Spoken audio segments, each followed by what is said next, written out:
Hello dear student, welcome in this online platform of perfect tutorial. Dear student, मैं विकास कुमार आप लोग को जो है थर्मोडायनेमिक्स का लेक्चर कंटिन्यू कर रहे हैं डियर। इसमें जो है वो एनर्जी ट्रांजेक्शन एज हीट के बारे में पढ़ेंगे डियर। वर्क वाला जो है वर्क पूरा कंप्लीट कर चुके हैं ऑलरेडी, है ना, प्रीवियस लेक्चर में। अब ये हीट से लेक्चर होने वाला है डियर। ये हीट से रिलेटेड इसमें हम बातें करेंगे, जैसे कि specific heat at constant pressure, specific heat at constant volume, है कि नहीं, स्पेसिफिक हीट क्या होता है, लेटेंट हीट क्या होता है, हीट कैपेसिटी क्या होता है, हर एक चीज़ का जिक्र करेंगे डियर इस लेक्चर में।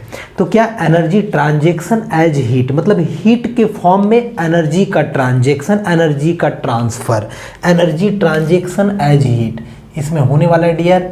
Energy transaction, energy transaction as heat, as heat, energy का ट्रांजेक्शन एज हीट मतलब हीट के फॉर्म में। अब बातें ये है कि आखिरकार हीट जो लिखा हुआ हीट है क्या, हीट है क्या, ये सबसे बड़ी बात है डियर, मुद्दे का बात। तो हीट एक एनर्जी का फॉर्म है डियर। आप बिल्कुल भी यहाँ पे लिख सकते हैं, कुछ पॉइंट नोट डाउन कीजिए dear. Heat is a form of energy, form of किसका, एनर्जी का। Heat is a form of energy, है कि नहीं, हीट एक एनर्जी का फॉर्म है। बात समझ में आ रहा है। अब ये हीट एक एनर्जी का फॉर्म है, तो आखिरकार ये हीट का ट्रांसफर कैसे होता है, किस वजह से हो पाता है, किस कारण से हो पाता है, व्हाट इज द कॉजेज, क्या कारण है डियर ट्रांसफर होने का। तो देखिए, heat is the form of energy which transfers, बात समझिएगा, which transfers from system to surrounding and vice versa, system to surrounding, system to surrounding and vice versa का मतलब उल्टा भी होगा डियर, सराउंडिंग से सिस्टम एंड वाइस वर्सा। या फिर बोल सकती थी from one body to another body, from one body to another body. Heat is a form of energy which transfers from system to surrounding and vice versa, vice versa due to देखिए बहुत important बात लिखने जा रहे हैं, due to temperature difference, due to temperature difference, temperature difference. देखिए बातें को समझिए मेरे स्टूडेंट। हीट एक एनर्जी का फॉर्म है। आखिरकार हीट एक बॉडी से दूसरे बॉडी में, है ना, कैसे ट्रांसफर होता है। तो देखिए, transfer from system to surrounding and vice versa due to temperature difference. किसके कारण से, तो टेम्परेचर डिफरेंस के कारण से। If there is no temperature difference, उसको बोलते थर्मल इक्विलिब्रियम, टेम्परेचर इक्विलिब्रियम पहले पढ़ाएं आपको dear. Temperature equality, equality in temperature, उसको बोलते हैं टेम्परेचर इक्विलिब्रियम, है ना। If there is no temperature difference, जैसे मान लीजिए डियर कि ये एक बॉडी है, ये एक बॉडी है, दोनों बॉडी जो होगा, दोनों बॉडी का टेम्परेचर, दोनों बॉडी टच मिलाए। अब एक बॉडी हॉटर है और दूसरा बॉडी जो है डियर कोल्डर है, एक बॉडी हॉटर है, एक दूसरा बॉडी कोल्डर है। तो हॉटर बॉडी से कोल्डर बॉडी के तरफ हीट का ट्रांसफर होगा, टेम्परेचर का ट्रांसफर नहीं, हीट का ट्रांसफर होगा, हीट एनर्जी का ट्रांसफर होगा। समझ में आ रहा है, हीट एनर्जी का ट्रांसफर होगा। आप यहाँ पे बोले कब तक होगा, तो एक टाइम लिमिट है डियर, जब तक कि दोनों का टेम्परेचर इक्वल ना हो जाए। जैसे दोनों का टेम्परेचर इक्वल हो जाएगा, हीट एनर्जी का ट्रांसफर रुक जाएगा डियर, रुक जाएगा डियर, बंद हो जाएगा, स्टॉप हो जाएगा। ओके, तो आप यहाँ पे नेक्स्ट पॉइंट क्लियरली लिख सकते हैं कि अब ये हीट ट्रांसफ़र तो होता है सिस्टम से सराउंडिंग में, तो ये किसके वजह से, तो due to temperature difference and this heat transfer takes place from hotter body to colder body. समझ में आ रहा है? किधर से किधर? From hotter body to colder body, hotter body से कोल्डर बॉडी की तरफ। द हीट ट्रांसफर, बातें कुछ समझती जाइए dear. The heat transfers takes place from hotter body to colder body. कौन body dear? To colder body. From hotter body to colder body. देखिए बात समझिए, हीट ट्रांसफर लिख रही है, heat transfer takes place from hotter body to colder body. यानी कि एक बॉडी जो है, ये बॉडी मान लीजिए डियर हॉटर है, this is your hotter body, समझ में आ रहा है? And this is your colder body, okay. तो हीट का जो ट्रांसफर होगा ओनली हॉटर बॉडी से कोल्डर की तरफ, हॉटर से कोल्डर की तरफ ही होगा, हॉटर बॉडी से कोल्डर बॉडी की तरफ। अब हॉटर बॉडी से कोल्डर बॉडी का इसको एक अलग तरीके से भी लिख सकते हैं डियर। क्या कह सकते हैं? Heat transfer takes place from a body with higher temperature to A body with lower temperature. In other words इस बात को थोड़ा और भी टेक्निकली बोल सकते हैं डियर। इन अदर वर्ड्स क्या बोल सकते हैं? हीट ट्रांसफर है ना, heat transfer takes place from a body with higher temperature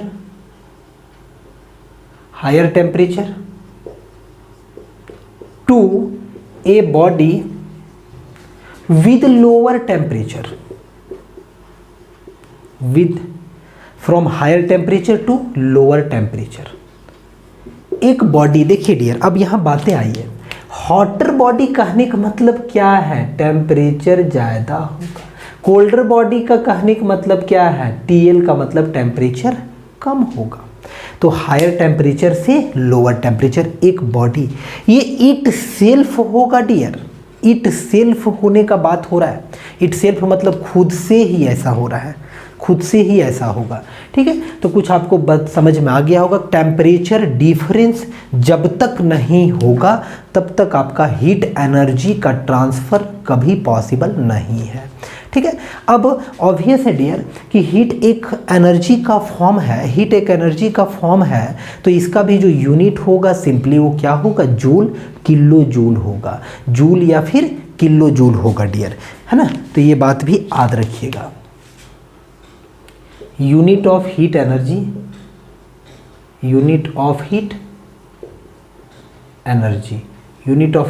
क्या होगा डियर? तो यूनिट ऑफ हीट एनर्जी जो होगा, क्या होगा? जूल और किलो जूल होगा। Unit of heat energy joule होगा या फिर किलो जूल होगा dear. Unit of heat energy joule होगा या फिर किलो जूल होगा। उम्मीद करते हैं बातें समझ में आ रहा है आपको। आगे बढ़ते हैं डियर, और ये हीट से रिलेटेड थोड़ा सा आपको यहाँ पे बताए हैं। स्पेसिफिक हीट क्या होता है, थोड़ा समझते हैं कि स्पेसिफिक हीट क्या होता है डियर। फिर समझेंगे कि specific heat at constant pressure, specific heat at constant volume के बारे में। तो इसको इरेज करते हैं और स्पेसिफिक हीट से रिलेटेड बातें बतलाते हैं dear.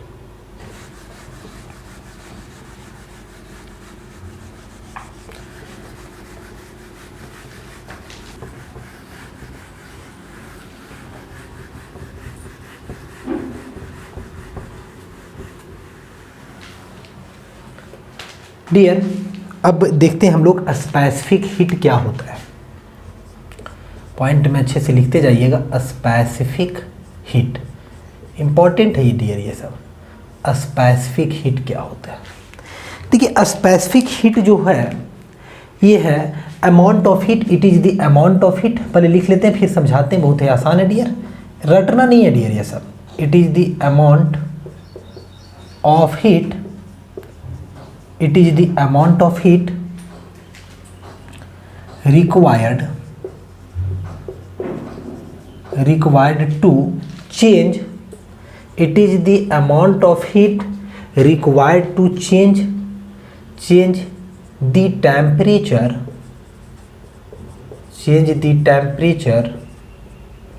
of unit mass of substance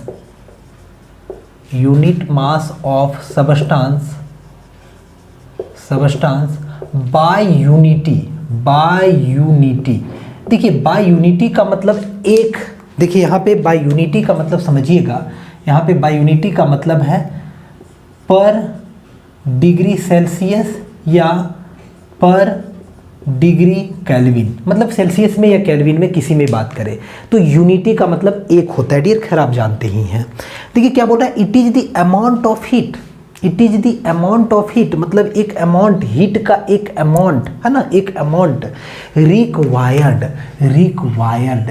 to change the temperature. तो स्पेसिफिक हीट आपको उम्मीद करते हैं डियर कि समझ में आ गया होगा, है ना, स्पेसिफिक हीट क्या होता है। थोड़ा और इसको समझाएं हम, जैसे कि देखिए क्या हुआ, तो स्पेसिफिक हीट मान लीजिए कोई सबस्टांस है डियर, ये सपोज कीजिए कोई सबस्टांस है, सबस्टांस, ठीक है, कोई सबस्टांस है, इस सबस्टांस का क्या करना है कि टेम्परेचर में यूनिटी इंक्रीमेंट लाना है। सपोज कीजिए 10 डिग्री सेल्सियस है तो इसका टेम्परेचर को 11 डिग्री सेल्सियस करना है, तो जितना अमाउंट ऑफ हीट लगेगा 10 से 11 डिग्री सेल्सियस होने में, 10 से 11 डिग्री सेल्सियस होने में पर केजी मास के लिए, पर केजी मास के लिए, ऐसा नहीं मास का वैल्यू बढ़ जाएगा ना तो हीट का रिक्वायरमेंट भी ज़्यादा हो जाएगा डियर, मास का वैल्यू बढ़ जाएगा तो हीट का रिक्वायरमेंट भी क्या हो जाएगा, ज़्यादा हो जाएगा डियर, है कि नहीं। क्योंकि यहाँ पे क्लियरली लिखा हुआ है change the temperature of unit mass, इस बात का भी ख्याल रखना है, unit mass of substance, substance का मास कितना होना चाहिए 1 किलोग्राम, यानी कि ये मान लीजिए 1 किलोग्राम है डियर, इस पे हीट हम सप्लाई किए है ना, और इसका जो टेम्परेचर है, टेम्परेचर वो क्या हो गया, इंक्रीज हो गया, टेम्परेचर इंक्रीज हो गया बाय यूनिटी, बाय यूनिटी, समझ में आ रहा है, बाय यूनिटी से टेम्परेचर इंक्रीज हो गया। तो इसी को बोलेंगे कि जो हीट सप्लाई किए थे वो स्पेसिफिक हीट था। वो कैसा हीट था, स्पेसिफिक हीट था। थोड़ा सा इसको इरेज करते हैं डियर और आगे आपको बतलाते हैं। देखिए स्पेसिफिक हीट का डेफिनेशन से तो समझ गए, अब कुछ और भी कॉन्सेप्ट है उस बात को समझिए आप। Specific heat at constant pressure process, जैसे कांस्टेंट प्रेशर प्रोसेस को आइसोबारिक बोलते हैं, तो specific heat at constant pressure process जो होता है dear, specific heat at constant pressure process, at constant pressure process is greater than, देखिए ग्रेटर देन किससे ज़्यादा है, तो greater than the specific heat at constant volume process, constant volume process.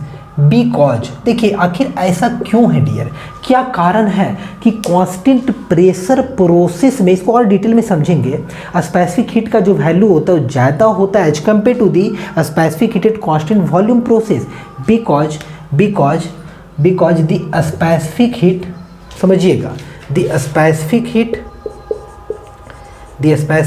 At constant pressure, है ना, pressure process includes, है ना, includes internal energy. बात को समझिएगा, अभी हम डायग्राम से बताएंगे। Internal energy as well as, internal energy as well as boundary work dear, बेहतर होगा बाउंड्री वर्क लिखे, as well as boundary work, ठीक है। देखिए क्या है, तो क्यों ऐसा हुआ, तो ये इंक्लूड करता है इंटरनल एनर्जी को और उसके साथ साथ बाउंड्री वर्क को इंक्लूड करता है डियर। ये पॉइंट को अच्छे से याद रखेंगे। कहने का मतलब दैट इज यहाँ पे एक बात याद रखिएगा, सीपी ग्रेटर देन होता है, सी भी का। Cp किसके लिए है तो specific heat at constant pressure, P जो है सफिक्स में डियर, और C भी है specific heat at constant volume. आप लिख लीजिएगा। इसका जो यूनिट वगैरह होता है अभी तुरंत देखते हैं कि स्पेसिफिक हीट का आखिर यूनिट क्या होता है। चलिए एक काम करते हैं, थोड़ा सा यहीं पे अच्छा प्लेस बच रहा है डियर, नीचे जगह तो है ही, अभी लिखते हैं डियर। अब स्पेसिफिक हीट से रिलेटेड कुछ बातें करते हैं। नौ कुछ बात कर लेते हैं पहले स्पेसिफिक हीट से रिलेटेड, है ना। Q जो है यानी हीट वो डायरेक्टली प्रोपोर्शनल है मास का। कहिएगा क्यों? क्योंकि हम क्या बोले ऑफ यूनिट मास, तो मास का डायरेक्टली प्रोपोर्शनल है। एंड Q जो है वो डायरेक्टली प्रोपोर्शनल है डियर डेल्टी का। डेल्टी का मतलब हुआ टेम्परेचर चेंज। डेल्टी का मतलब क्या है तो ये है टेम्परेचर चेंज है डियर, टेम्परेचर चेंज। सो ये बताइए कि Q का जो वैल्यू होगा इज इक्वल टू या फिर डायरेक्टली प्रोपोर्शनल अभी बोले तो दोनों से क्या नजर आएगा तो एम डेल टी होगा। अब देखिए यहाँ से आप ये वाला फॉर्मूला के एकदम याद रखेंगे, बहुत ही इंपॉर्टेंट है। Q is equal to m c del t. देखिए ये इंपॉर्टेंट है dear. Q is equal to m c del t. Q is equal to m c, ये डेफिनेशन से ही ड्राइव हुआ है। Q is equal to m c del t. Here Q is equal to Q क्या है तो Q only heat है dear. Q heat है डियर, स्पेसिफिक हीट नहीं है, ओनली हीट है। और हीट इसका जो यूनिट है यहाँ पे वो किलो जूल है मेरे प्यारे स्टूडेंट, किलो जूल है। और m क्या है डियर तो m आपका मास है जिसका यूनिट क्या होगा किलोग्राम होगा। डेल टी क्या है तो change in temperature, change in temperature, चूंकि यूनिट डिग्री सेल्सियस होना भी तो है। चेंज इन टेम्परेचर, क्या चेंज हुआ है टेम्परेचर में हुआ है तो चेंज इन टेम्परेचर किस में होगा, मान लीजिए डिग्री केल्विन में हम बात करें। डिग्री सेल्सियस में भी बातें आप कर सकते हैं डियर, या फिर डिग्री सेल्सियस, ठीक है, डिग्री केल्विन या डिग्री सेल्सियस। तो यहाँ पे जो C है डियर, ये C एक कांस्टेंट ऑफ प्रोपोर्शनलिटी है, is called specific heat. It is called specific heat. Okay, ये क्या है तो C जो है यहीं पे लिख दे रहे हैं, C कांस्टेंट ऑफ प्रोपोर्शनलिटी या proportionality constant, proportionality constant, proportionality constant है dear, called specific heat. Called क्या स्पेसिफिक हीट, इसको आप ऐसे घेर लेंगे, कॉल्ड स्पेसिफिक हीट। इसी को क्या बोला जाता है स्पेसिफिक हीट मेरे प्यारे स्टूडेंट। तो यहाँ से देखिए अब ऊपर मिटाते हैं और कुछ चीज़ें लिखते हैं जी, थोड़ा प्लेस का जरूरत है। Called specific heat. हेंस ये बताइए कि क्या कर सकते हैं तो C का जो वैल्यू होगा वो क्या heat divided by m del t नहीं होगा क्या, कोई प्रॉब्लम है, होगा डियर। ये स्पेसिफिक हीट ही है डियर, स्पेसिफिक हीट ही है। यानी कि C का कोई यूनिट पूछे कि यूनिट जो है वो क्या होगा C का, तो C का यूनिट क्या होगा, स्पेसिफिक हीट का यूनिट क्या होगा तो स्पेसिफिक हीट का यूनिट यहाँ से देखिए इसका किलो जूल है डियर। तो किलो जूल मास का kilogram, kilo joule kilogram kelvin, kilo joule per kilogram kelvin, या फिर kilo joule per kilogram degree Celsius भी होता है डियर। ये स्पेसिफिक हीट का यूनिट हो गया, ठीक है। यहाँ से कुछ बातें समझ में आ रहा है आपको। और देखिए इसको रिमूव करते हैं डियर। देखिए अभी Cp जो ग्रेटर देन होता है इसके बारे में तो चर्चा नहीं की है, अभी जस्ट आप चर्चा करेंगे डियर। Cp सिर्फ नोटेशन अभी आपको बता दिए हैं कि नोटेशन होता है ना, ये सब लिख ही लिया ना। देखिए प्यारे, यहाँ से ये तो हो गया। आल्सो याद रखिएगा कि m को C से यदि मल्टीप्लाई कर दीजिएगा तो ये होगा स्पेसिफिक हीट कैपेसिटी, या सिंपली बोलिए हीट कैपेसिटी। हीट कैपेसिटी याद रखिएगा, हीट कैपेसिटी। तो इसका यूनिट का बात यदि आप करेंगे कि यूनिट क्या होगा सर, तो यूनिट क्या होगा मेरे प्यारे, एमसी है, सी का यूनिट किलो जूल पर केजी केल्विन, तो केजी केजी कट जाएगा तो यूनिट क्या होगा, किलो जूल केल्विन होगा। किलो जूल पर केल्विन, किलो जूल पर kelvin is the unit of heat capacity, is the unit of heat capacity. समझ में आ रहा है, कॉन्सेप्ट समझ में आ रहा है। Cp ग्रेटर देन Cv है, स्पेसिफिकेटेड कांस्टेंट प्रेशर, उसका रीजन तो लिख दिए हैं पर उसको अभी रियलाइज नहीं किया, अभी हम समझेंगे डियर। थोड़ा सा स्पेसिफिक हीट से रिलेटेड फार्मूलाज वगैरह यहाँ पे लिख रहे थे। उम्मीद है आपको ये बात समझ में आ रहा है मेरा, ठीक है। चलिए एक दो बात और भी यहाँ पे कॉन्सेप्ट में आप लिख लीजिएगा। हीट, जैसे देखिए कोई भी सिस्टम है, सपोज ये हीट से रिलेटेड बातें हो रहा है तो थोड़ा समझ जाइएगा।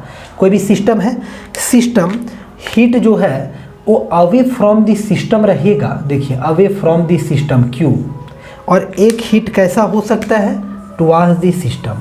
जैसे देखिए ये भी सिस्टम है, थोड़ा सा बात को समझिएगा। ये क्या है, हीट इसको दिया जा रहा है, देखिए तो कौन पॉजिटिव होगा कौन नेगेटिव होगा। सो ये क्या, इसको क्या बोलेंगे, हीट रिजेक्टेड, ये हीट एब्जॉर्ब्ड टाइप का बातें हो रहा है। तो हीट जैसे कि देखिए वर्क में क्या होता था, साइन कन्वेंशन था कि नहीं था, work done by the system, by मतलब बाहर निकलते हुए था, ठीक है। Work done by the system positive होता था, रिवर्स बात रखिएगा डियर।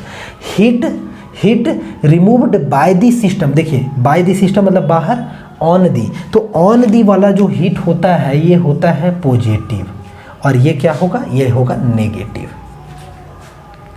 है ना। यानी किसी भी सिस्टम को आप हीट दे रहे हैं, सिस्टम को हीट दे रहे हैं, तो दे रहे हैं क्या होगा, पॉजिटिव, ऑब्वियस है ना, दे रहे हैं पॉजिटिव होगा। और किसी सिस्टम से हीट रिजेक्ट कर रहे हैं, मतलब यहाँ पे हीट रिजेक्शन का बातें हो रहा है, हीट रिजेक्शन का प्रोसेस नज़र आ रहा है मेरे प्यारे, हीट रिजेक्शन का प्रोसेस हो रहा है। और ये क्या है, ये क्या है, हीट एब्जॉर्प्शन का प्रोसेस है, हीट एब्जॉर्प्शन का प्रोसेस है, ठीक है। हीट एब्जॉर्प्शन का है, हीट रिजेक्शन, रिजेक्शन मतलब बाहर निकल रहा है, एब्जॉर्ब मतलब अंदर आ रहा है। तो हीट एब्जॉर्प्शन का काम होगा तो पॉजिटिव होगा, साइन कन्वेंशन है, और हीट रिजेक्शन होगा, है ना, यानी कि heat is rejected by the system, है ना। देखिए तो ये होगा negative, heat is absorbed bye the system, तो ये क्या होगा, पॉजिटिव होगा डियर। वर्क के रिवर्स, अब एक बात पहले ही आपको बतलाए हैं पाथ फंक्शन पॉइंट फंक्शन में, प्रीवियस लेक्चर में, फिर से आपको रिकॉल कराते हैं बच्चे कि हीट और वर्क दोनों जो है वो पाथ फंक्शन है। ये भी वर्क पाथ फंक्शन है, ये प्रूफ भी करके बताएं। हीट भी क्या है डियर, पाथ फंक्शन है। प्रूफ जो है फर्स्ट लॉ ऑफ थर्मोडायनेमिक्स जब बताएंगे तो वहाँ पे आपको बतला देंगे। तो आप एक पॉइंट में ये भी लिख लीजिएगा, heat is a path function, heat is a path function, heat is a कैसा function, heat is a path function. तो पाथ फंक्शन का मतलब क्या हुआ, पाथ पे डिपेंड करेगा, यानी कि इन एग्जैक्ट डिफरेंशियल होता है डियर। कहने का मतलब पाथ फंक्शन जब आप लिखेंगे तो इस तरह लिख ही दीजिएगा, d q is not equal to Q2 minus Q1, ये नहीं होता है। क्यों, क्योंकि इन एग्जैक्ट डिफरेंशियल होता है, inexact differential, inexact differential dear. क्योंकि पाथ फंक्शन जितना भी होता है सारा इन एग्जैक्ट होता है, पॉइंट फंक्शन जितना भी होता है सारा एग्जैक्ट डिफरेंशियल होता है, इन एग्जैक्ट नहीं एग्जैक्ट डिफरेंशियल होता है। उम्मीद करते हैं ये बातें अभी हीट से रिलेटेड कुछ समझ में आपको आ रहा होगा डियर। अब चलते हैं, Cp का वैल्यू Cv से क्यों ग्रेटर है, थोड़ा वहाँ पे हम राह को अपना मोड़ते हैं डियर और समझने की कोशिश करते हैं कि क्यों ग्रेटर है, उसको एक्सपेरिमेंटली आपको थोड़ा बतलाते हैं डियर।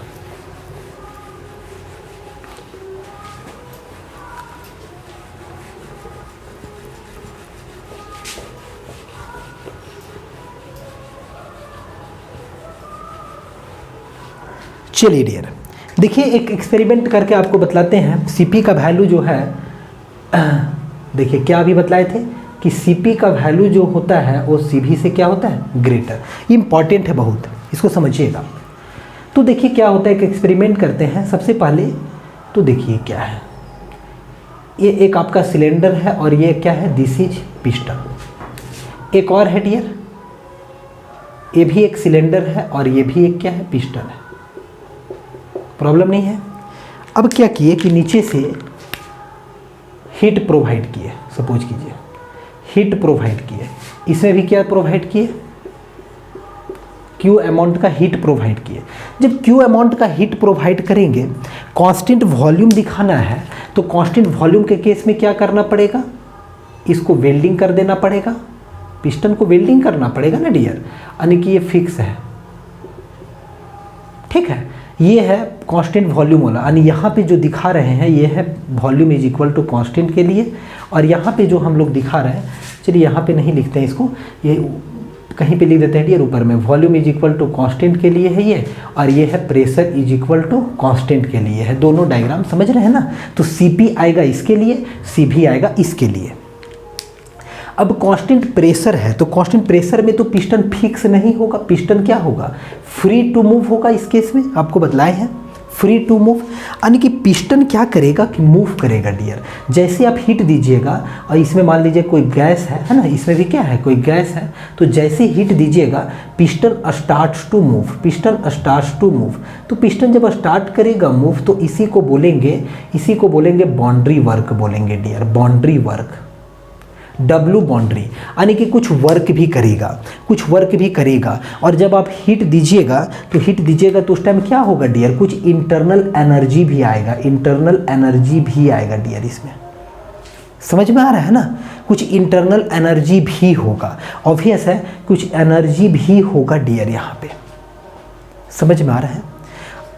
इसको हम इंटरनल एनर्जी बोल दे रहे हैं डियर। देखिए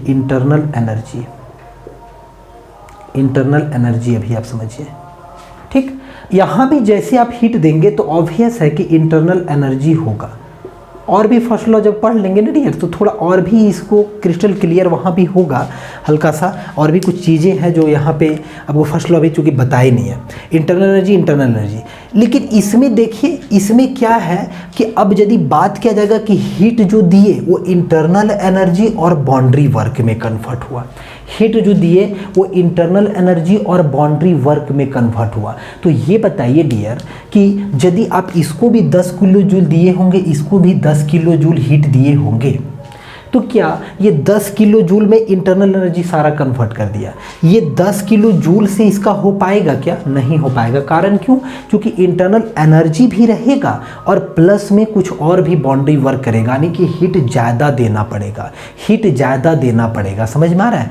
तो इसीलिए हीट ज़्यादा देना पड़ेगा, तो हीट जो है डायरेक्टली प्रोपोर्शनल होता है किसका, स्पेसिफिक हीट का। जो हीट आप दे रहे हैं डायरेक्टली प्रोपोर्शनल स्पेसिफिक हीट का है, मतलब स्पेसिफिक हीट का वैल्यू जो होगा वो इस कंडीशन में ज़्यादा होगा as compare to this condition. होगा कि नहीं होगा, क्योंकि ये क्या है कि सिर्फ इंटरनल एनर्जी है, यहाँ पे कोई वर्क नहीं है डियर, वर्क नहीं है। यदि इंटरनल क्लियर है ना, यदि इंटरनल एनर्जी का वैल्यू, इंटरनल एनर्जी का कुछ वैल्यू होगा तो यहाँ भी इंटरनल एनर्जी तो है, और साथ ही साथ कुछ वर्क भी तो कर रहा है, तो हीट आपको सप्लाई ज़्यादा अमाउंट में न करना पड़ेगा। जब पिस्टन वर्क भी करेगा तो ज़्यादा अमाउंट में हीट सप्लाई करना पड़ेगा, यही रीज़न है डियर कि स्पेसिफिक हीट जो होता है कांस्टेंट प्रेशर प्रोसेस का वो ज़्यादा होता है as compare to the constant volume process. कुछ फॉर्मूला यहाँ पे लिख दे रहे हैं जो बाद में आपको उससे इंट्रोड्यूस करवाएंगे डियर। जैसे कि आप याद रखिएगा, याद रखें, है ना, याद रखें डियर, एकदम ये सब इम्पॉर्टेंट है डियर, याद रखें। क्या याद रखें, तो Cp का जो वैल्यू होता है वो होता है del H upon del T। Here del H जो है वो है चेंज इन इंथैल्पी। एक इंथैल्पी होता है डियर, इंथैल्पी कुछ और नहीं है, फर्स्ट लॉ ऑफ थर्मोडायनेमिक्स से ये आया है कॉन्सेप्ट। इंथैल्पी हीट का ही फॉर्म है डियर, हीट ही है। If pressure is equal to constant pressure, constant तो होता है जो डेल क्यू का जो हीट का वैल्यू होता है ना, वही इंथैल्पी का वैल्यू होता है। ये इस कंडीशन में होता है डियर। तो एक्चुअली में C इज इक्वल टू क्या था, C इज इक्वल टू का हम बात करें तो C इज इक्वल टू क्या था, हीट अपॉन डेल टी, है ना। स्पेसिफिक हीट जैसे ऐसा लिखें तो यहाँ पे एक चीज़ आप समझिए, C इज इक्वल टू लिख सकते हैं क्या, स्मॉल q अपॉन T भी डायरेक्ट लिख सकते हैं डियर, डी क्यू अपॉन या फिर small q upon t, del t लिख सकते हैं। देखिए यहाँ पे स्मॉल क्यू जो लिखे हैं ना, ये स्मॉल क्यू एक्चुअली में लिखे हैं, इसका यूनिट है किलो जूल पर केजी, लिख सकते हैं। तो देखिए क्या हो रहा है, या फिर डी क्यू ही लिख दीजिए, डी क्यू। तो यहाँ पे एक काम कीजिए, डेल यही वाला यूज कीजिए, है ना, यही तो सेम चीज़ तो है। ये स्पेसिफिक हीट का वैल्यू इतना होता है किलो जूल पर केजी, इसका केल्विन होगा। तो अब specific heat at constant pressure है, तो पी सिर्फ लगा है कांस्टेंट प्रेशर के को शो करने के लिए, है ना। तो यहाँ पे क्या होगा, अब डी क्यू जो होगा ये हीट है डियर, तो हीट के जगह पे क्या होगा, डेल एच होगा। जब भी कांस्टेंट प्रेशर होता है ना, तो जो हीट होता है, जितना अमाउंट ऑफ हीट देते हैं ना, वो सारा इंथैल्पी में कन्वर्ट हो जाता है। यानी हीट और इंथैल्पी बराबर होता है eight constant pressure process. Further आने वाला लेक्चर में ये डिराइव होकर के आपका आएगा, ये थोड़ा सा पेशेंस बनाए रखें, अभी तक इतना लर्न करें। ये इंथैल्पी है। और एक चीज़ और लर्न कर लें, इसका जो यूनिट होगा, यूनिट होता है किलो जूल पर किलोग्राम, ठीक है। इसका जो यूनिट होगा वो तो आप जानते हैं डिग्री केल्विन होगा, कोई प्रॉब्लम नहीं है डियर, है कि नहीं। इतना बात तो समझ में आ रहा है। और एक बात और भी याद रखिएगा, इसी टाइप से जो है डियर, वो सीभी का भी वैल्यू होता है, वो सीभी का वैल्यू होता है del u upon del t होता है। क्या होता है, del u upon del t. और ये जो डेल यू है डियर, वो चेंज इन इंटरनल एनर्जी है। क्या है, लिख लीजिएगा कॉपी में अपने अच्छे से, change in internal, I for internal energy पूरा लिख देते हैं डियर अपने कॉपी में अच्छे से। इंटरनल एनर्जी, इसका भी यूनिट जो है ना, वो किलो जूल पर केजी है डियर। और डेल टी तो वही डिग्री केल्विन तो हो गया सबका, ठीक है। चूँकि क्या होता है कि कांस्टेंट वॉल्यूम प्रोसेस में there is no work done, इसीलिए तो पिस्टन फिक्स होता है ना, तो वर्क डन ही नहीं होता है। तो वर्क डन नहीं होता है तो आखिर हीट इसको दिए तो कहाँ गया, ऐसा नहीं है ना। जैसे मान लीजिए हमको कोई भोजन दिया, तो हम खा करके सो गए, खा करके काम भी कर सकते हैं, दो चीज़ें। अब एक खाए, भोजन किए, और मतलब क्या किए कि कुछ एनर्जी अपने बॉडी को भी यूटिलाइज होने दिए, कुछ काम भी किए, तो ये वही हुआ डियर। हीट जो दिए ना, तो इंटरनल एनर्जी मतलब कुछ अपने में भी, अपने अंदर भी एनर्जी रखा और कुछ काम में भी कन्वर्ट कर दिया। लेकिन ये क्या किया बेचारा, पिस्टन वहीं पे फिक्स था, तो पिस्टन का जब movement, if there is no displacement there is no thermodynamical work, है कि नहीं, ऐसा माना जाता है।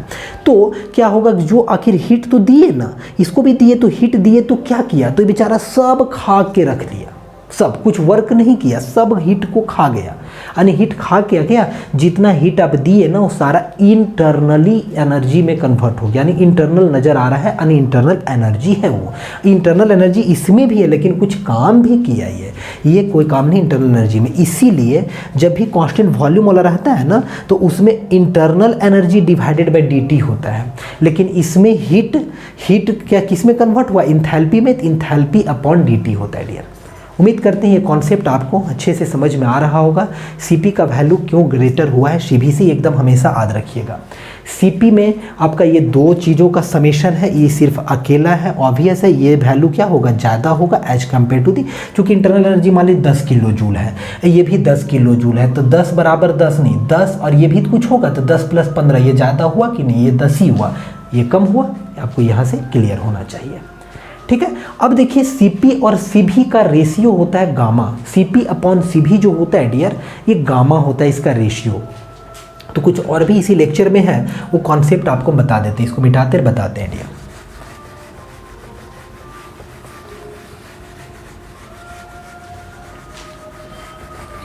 मिटाते हैं डियर, देखिए जरूरत पड़ेगा उसको भी मिटाएंगे। देखिए क्या होता है, याद रखिएगा, कुछ नोट में पॉइंट याद रखिएगा, कंपटीशन के लिए काफ़ी इंपॉर्टेंट है, काफ़ी इंपॉर्टेंट है। फोर नॉन मोनो एटॉमिक, याद रखिएगा, नॉन मोनो एटॉमिक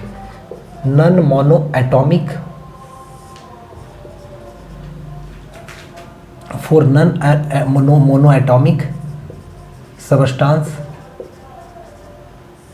है ना, for non mono atomic substance. जैसे गैस का बात करें, नॉन मोनो एटॉमिक सबस्टांस में हम गैस का यदि बात करें, है ना, नॉन मोनो एटॉमिक सबस्टांस में गैस का बात करें डियर, तो नॉन मोनो एटॉमिक जो होता है, जैसे कि हाइड्रोजन H2 हो गया, N2 हो गया, SO2 हो गया डियर, है कि नहीं, ये सब जो है O2 हो गया डियर, ETC, ये सब जो है ये नॉन मोनो एटॉमिक है डियर, नॉन मोनो एटॉमिक। जैसे मोनो एटॉमिक गैसेस क्या होता है, helium, neon, argon, krypton, xenon, रेडन, ये सब मोनो एटॉमिक। मोनो एटॉमिक मतलब एक एटम से बना हुआ, नॉन मोनो एटॉमिक मतलब क्या हुआ, एक से अधिक एटम से बना हुआ।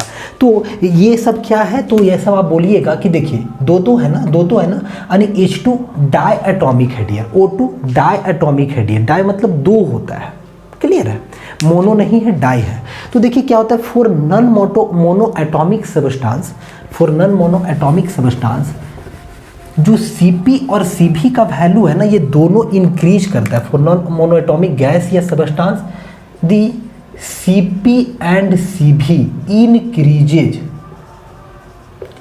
increases with increase in temperature, with increase in temperature। ये बहुत इंपॉर्टेंट है dear, increase in temperature. But gamma, देखिए गामा क्या होता है अभी आप बताएंगे, बट गामा, इसको गामा पढ़ा जाता है, but gamma decreases. But gamma क्या होता है डियर, डिक्रीजेज। कहने का मतलब ये कॉन्सेप्ट है डियर, गामा का जो वैल्यू होता है वो होता है एक्चुअली में रेशियो, Cp अपॉन Cv का रेशियो। तो Cp भी बढ़ता है, Cb भी बढ़ता है टेम्परेचर इंक्रीज, लेकिन ये जो होता है ये क्या होता है, डिक्रीज करता है, याद रखिएगा आप, ठीक है। लेकिन एक और कॉन्सेप्ट है dear, for monoatomic gases, for किसके लिए, monoatomic gases the Cp Cv and gamma doesn't change with temperature, याद रखिएगा, है ना। जैसे कि मोनो एटॉमिक में हो गया dear helium, neon, argon, krypton, xenon, radon, है ना, ये सब होता है डियर, ये सब मोनो एटॉमिक गैसेस में आता है। तो मोनो एटॉमिक के केस में टेम्परेचर के साथ जो है ये सब चेंज नहीं करता है, लेकिन नॉन मोनो एटॉमिक के लिए टेम्परेचर बढ़ाते हैं ना तो Cb Cv दोनों बढ़ता है। लेकिन गामा का value, gamma is nothing but gamma is the ratio of Cp upon Cv। कभी प्रूफ करके भी दिखा देंगे डियर। गामा जो होता है वो रेशियो होता है, एकदम ये इंपॉर्टेंट है, एकदम याद रखिएगा। Gamma is equal to Cp upon Cv, बहुत बार यूज होगा, gamma is equal to Cp upon Cv dear. और भी कुछ है हीट से रिलेटेड में डियर, इसी में कुछ और भी बातें कर लेते हैं अब। जैसे कि देखिए कुछ चीज़ें याद रखिएगा, हमेशा के लिए काम का होगा डियर, उस बात को याद रखेंगे आप। देखिए इसको मिटाते हैं और फिर आपको बतलाते हैं। जैसे Cp Cv का जो वैल्यू होता है वो एयर के लिए क्या होता है, क्योंकि एयर के लिए बहुत बार, एयर को आइडियल गैस माना गया, एयर के लिए बहुत बार आते रहता है डियर, जो कि आपको यूज होता रहेगा हमेशा, याद रखिएगा।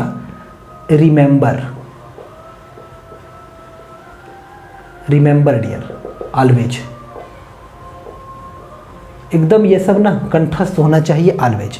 क्या, तो देखिए ये फॉर एयर के लिए हम बातें करने जा रहे हैं, किसके लिए, एयर के लिए।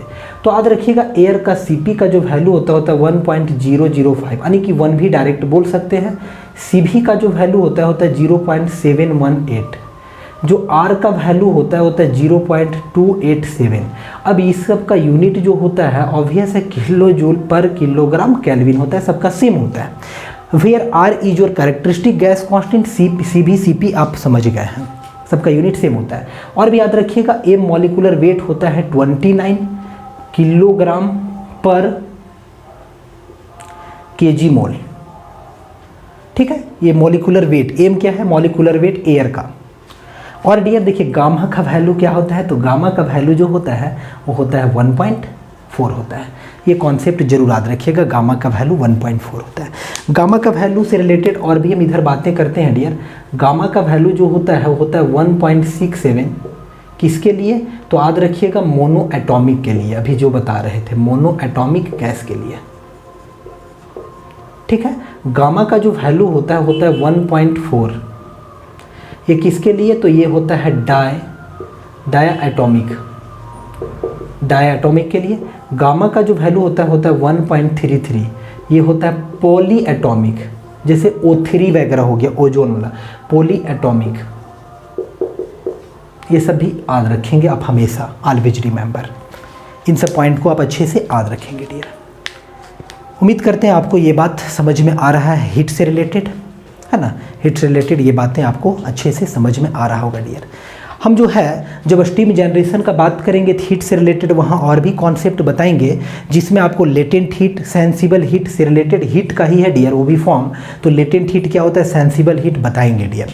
यहाँ पे जो है वो हीट से रिलेटेड जो आपको जो ज़रूरत था हम कर दिए, चूँकि नेक्स्ट में हमको अल्टीमेटली जो है वो स्टीम जनरेशन पढ़ना है डियर। तो स्टीम जनरेशन जब आपको बताएंगे ना तो वहाँ पे आपको लेटेंट हीट ये सब का कॉन्सेप्ट बता देंगे। लेटेंट हीट यानी कि लेटेंट हीट क्या होता है, और लेटेंट हीट में आपका और भी आता है जैसे latent heat of vaporisation, condensation, है ना, ये सब चीज़ें।